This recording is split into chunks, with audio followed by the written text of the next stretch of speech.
Good morning, everyone. Dr. C here, my almost weekly message. This time of year, it is really challenging. Everybody's short on time and often quick on tempers, including yours truly. But today, I want to look at some of the ideas of why some of these tempers flare. And a lot of this really comes down to ineffective communication and assumptions.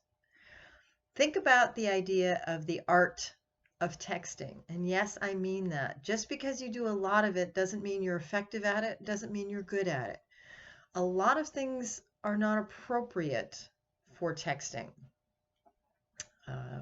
When we look at the idea of what have I always said, use the most effective tool for the most effective outcome. Sometimes texting is not the most effective tool.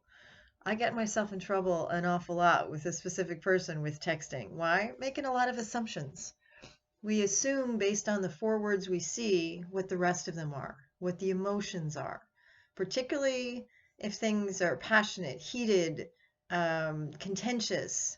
Texting is not the way to go. A few words is not going to cut it.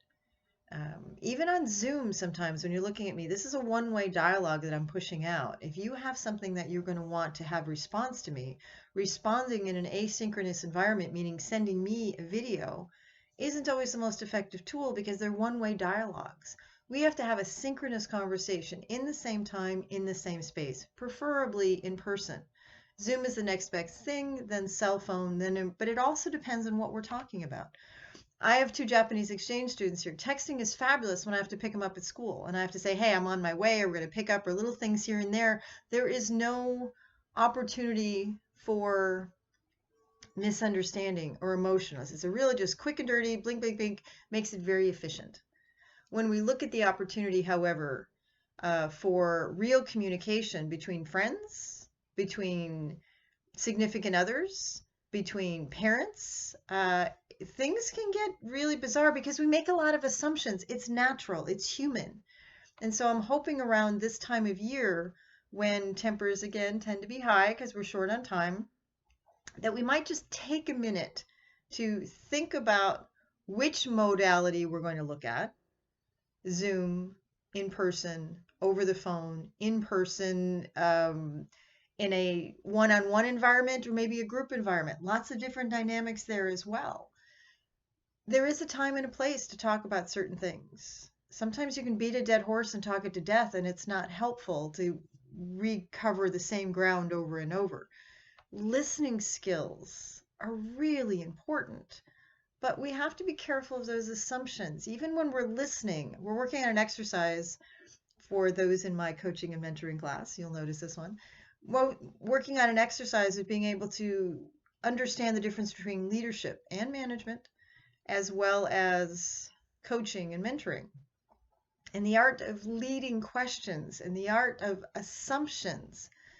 We as the coach, we as the mentor, we as the person who may be wrong, we make an assumptions because of things that we expect, things and directions we may see that others may not.